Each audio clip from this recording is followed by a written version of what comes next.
सुप्रभात।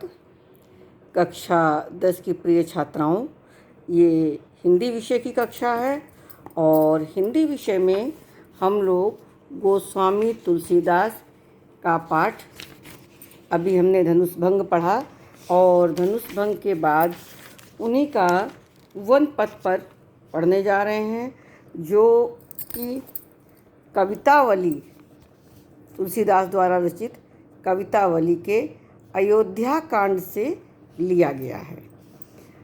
पहले हम पूरे पाठ का वाचन करेंगे, उसके बाद उनके शब्दार्थ और अर्थ बताएंगे। वन पथ पर, वन माने जंगल, पथ माने रास्ता, यानी जंगल के रास्ते में।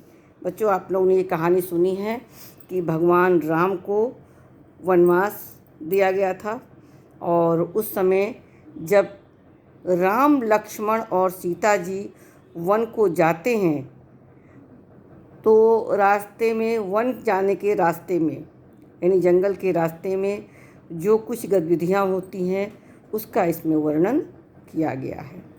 देखिए, पुर ते निकसी रघुवीर बधु दरि धीर दये मग में डग द्वई जल की भरी बाल कनी जल की पुट सूखी गए मधुराधर द्वई फिर बूझती हैं चलनो अब केती के पर्ण कुटी करियों कित है ते की लखी आतुरता पिय की अखियाँ अति चारु चली जल चोई जल को गए लखन हैं लरिका पारिखो पिए छाँव घरिक हैं ठाड़े पोछ पसेऊ बयार करूँ बयारी करूँ अरु पाँव पखारियों भूभरी ठाणे तुलसी रघुवीर प्रियाश्रम जान के बैठी विलम्ब लो कंटक काढ़े जान की नाह को नेक लख्यो पुल को तनुवारी बिलोचन बाढ़े फिर रानी में जानी अजानी महापविपाहन हूँ तो हूँ ते कठोर हियो राजहूँ काज अकाज न जान्यो कहो ती को जिन कान कियो है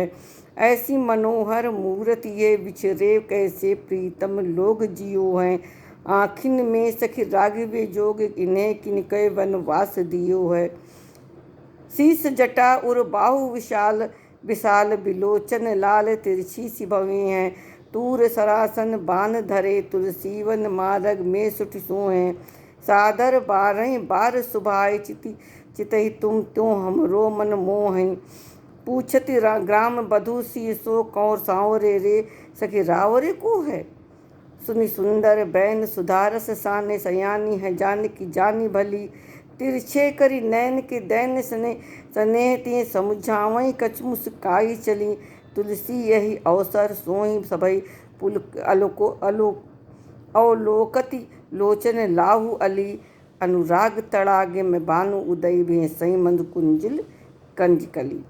इसमें वन पथ पर हमने आपको बताया जब राम, लक्ष्मण और सीता जी जा रहे हैं जंगल की ओर, उनको वनवास मिला है, उस समय का वर्णन है। अब मैं एक एक पैराग्राफ का शब्दार्थ आपको बताऊंगी और संदर्भ, उसके बाद उसकी व्याख्या। देखिए, पुर माने होता है नगर, पुर माने नगर, निकसी माने निकली, रघुवीर बधू यानी रामचंद्र जी की पत्नी सीता जी, धरी धीर दये धैर्य धारण करके, मग मने रास्ते में, डग मने पैर रखना, डग माने अपने पैरों को रखना, दुई माने दोनों, दोनों पैरों से दो चार कदम चलना, कनि माने कण, भाल माने मस्तक, पुट माने पुट जो है, पुट सूख गए, जो उनके ओंठ आदि थे वो सूख गए, मधुराधर, केतिक माने कितना, पर्णकुटी माने पत्ते की कुटिया, लख माने देख रही हैं, अति माने आतुरता, आतुरता मतलब व्याकुलता से, चारु माने चंचलता से। ठीक है, अब देखिए, पहले तो संदर्भ होगा। संदर्भ में क्या लिखेंगे? प्रस्तुत पद्यांश हमारी पाठ्य पुस्तक हिंदी के काव्यखंड के गोस्वामी तुलसीदास के कवितावली द्वारा रचित, गोस्वामी तुलसीदास द्वारा रचित कवितावली के वन पथ पर शीर्षक से लिया गया है और इसके बाद इसके रचयिता महाकवि गोस्वामी तुलसीदास जी हैं। एक बार फिर से बता दूं, इसमें जो आपका प्रसंग संदर्भ होगा कि प्रस्तुत पद्यांश हमारी पाठ्यपुस्तक हिंदी के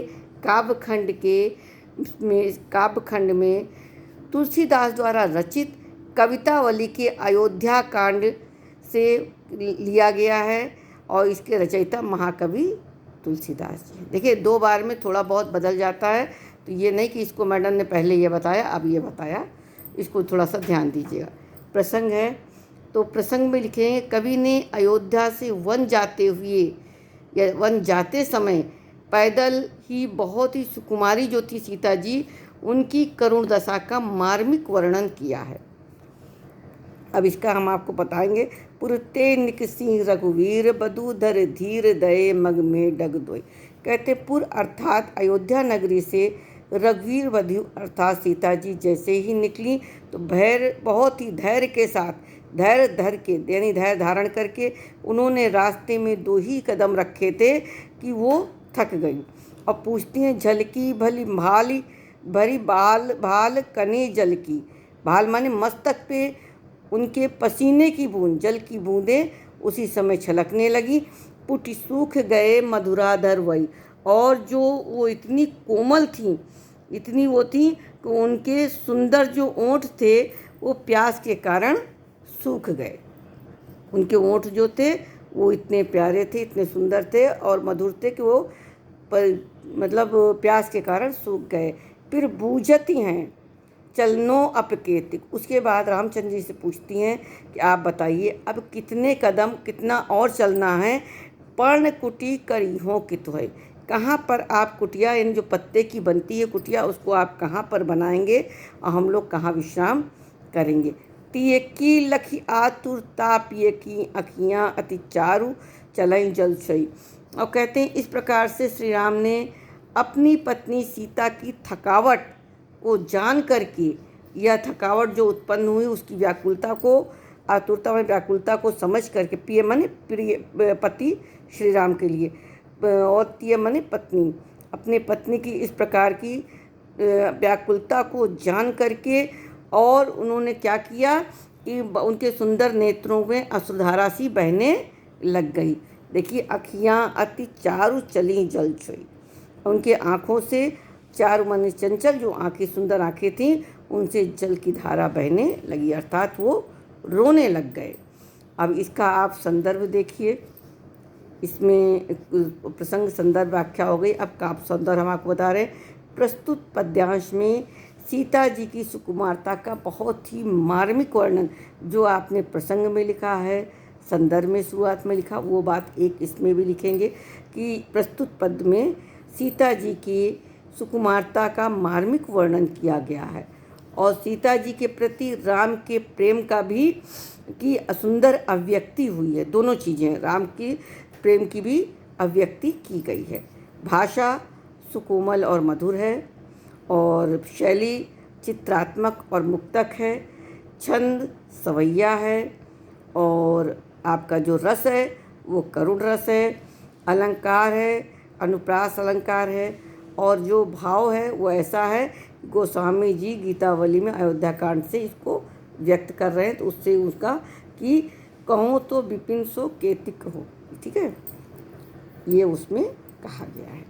अब इसको तो छोड़िए, इसका आप लेकिन आप क्या भाषा क्या है, बहुत ही मधुर है और सुकोमल है। उसके बाद शैली चित्रात्मक, जब आप पढ़ते हैं तो ऐसा लगता है सामने चित्र उपस्थित हो गया, इसलिए चित्रात्मक शैली है। और छंद आपका सवैया है, इसको ध्यान रखिएगा। और करुण रस है क्योंकि बहुत दयालुता से परिपूर्ण है। अलंकार अनुप्रास है, तो इसको जैसे धीर धैर्य इस तरीके से भरी भाली अगर आप ढूंढेंगे तो इसमें आपको अनुप्रास अलंकार मिलेगा। ठीक है बच्चों।